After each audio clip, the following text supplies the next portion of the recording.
everyone, this is Shweta Sharma. Welcome to my class. In my previous lecture, I have discussed about how to solve wave equation. So, I am taking an example. Show that how wave equation c square del 2y over del x square is equal to del square y over del t square can be solved by method of separation of variables. If the initial displacement and velocity of a string stressed between x is equal to 0 and x is equal to L are given by y is equal to fx and del y over del t is equal to gx. Determine the constant in series solution. तो हमें जो पहले question मैंने discuss किया था उसमें initial velocity and displacement is not given actually, लेकिन इस क्वेश्चन में वेलोसिटी भी गिवन है और displacement y is equal to fx भी गिवन है. तो ये वाला पार्ट सेम रहता है. डिस्क्रिप्शन बॉक्स में मैं इसका लिंक शेयर कर रही हूँ कि first of all before this video you have to go through that video. Okay, तो y x t सेम रहेगा. यहाँ तक का प्रूफ आपको सेम करना है. Now using the initial boundary condition how actually string को हमने 0 से लेकर L तक स्ट्रेच करके बांधा. तो यहाँ पर boundary condition x is equal to 0 से x is equal to L तक आपने उसको स्ट्रेच किया. तो x इज इक्वल टू 0 है, x is equal to L है. In this case y displacement भी 0 है, no displacement in the string. तो displacement is 0 and find t. तो first boundary condition is this and second boundary condition is this. Now using this boundary condition in this equation, displacement equation, first equation. So, first boundary condition and second boundary condition. So, using first boundary condition, y 0t is equal to 0. In equation number 1, y की जगह आप 0 put करेंगे. c1 cos pct plus c2 sin pct and x is 0, x0 c3, c4 is 0 because sin 0 is 0. In this case c3 is equal to 0. ये आपको बता चुकी हूँ कि ये 0 नहीं होगा. अगर ये 0 है इस इक्वेशन में पुट करेंगे तो y 0 हो जाएगा. इसका मतलब नो डिस्प्लेसमेंट. तो इस केस में ये 0 नहीं होगा, c3 0 होगा. By using c3 is equal to 0 in equation number 1, then y xt is equal to c1 cos pct plus c2 sin pct and c3 is 0, so c4 sin px. Now this is y. Equation number 2. Using second boundary condition, y lt is equal to 0. y lt, y is equal to 0. इस equation में, इस वाली equation में आप y की जगह आप 0 put करेंगे इस इक्वेशन से. y is equal to 0 and x is equal to L.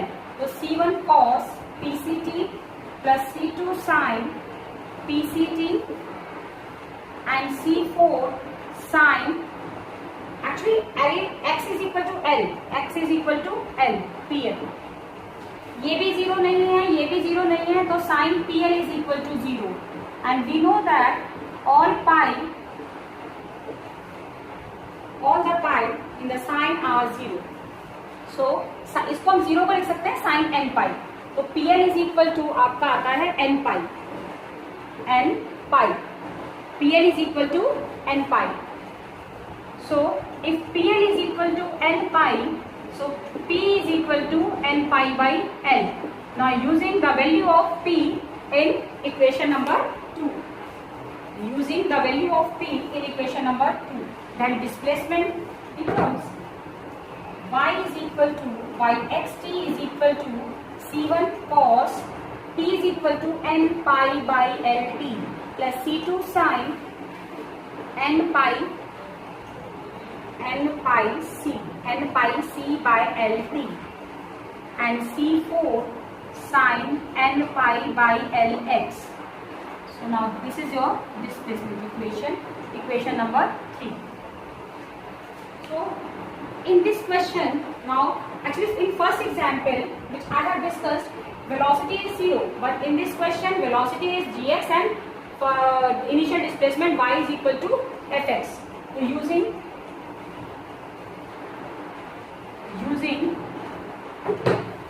y is equal to fx in this equation from equation 3.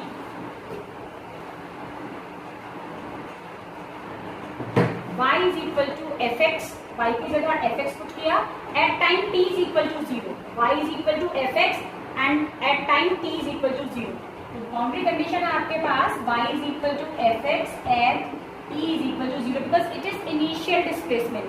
तो y इज इक्वल टू आप पुट करेंगे एफ एक्स और t को 0, तो c1 cos 0 1 होता है, यहाँ 0 पुट करेंगे sin 0 0, c4 sin n pi x by l।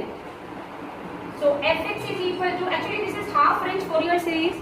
Recall करो फोरियर सीरीज जो आपने पढ़ा है, उसमें अगर हमारे पास साइन एपियर है या कॉस एपियर है, एक ही एपियर होता है तो हम उसको हाफ रेंज फोरियर सीरीज में काउंट करते हैं। तो यहाँ पर ये हाफ रेंज फोरियर सीरीज है, इसको हम कहते हैं A N sign N pi x. इन दोनों कॉन्स्टेंट को मैंने ए एन कहा, इन दोनों को ए एन। तो यहाँ पर हाफ रेंज फोरियर सीरीज में कॉन्स्टेंट निकालने का क्या फॉर्मूला है, 2/l 0 to l an is equal to 2/l 0 to l fx into sin n pi x by l। So actually in this question you have to determine the constant in the series solution, in the series solution। तो Fourier series में, Fourier series का जो an half range Fourier series का constant an calculated है। So an is equal to 2/n 0 to l fx sin n pi x by l। Now we will calculate the second constant by using the initial velocity। So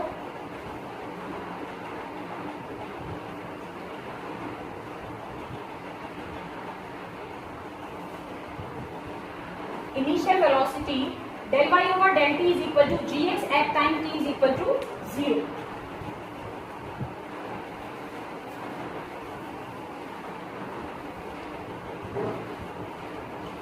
तो इसका first differentiation del y over del t calculate करेंगे। t के respect में differentiation c1 sin n pi ct by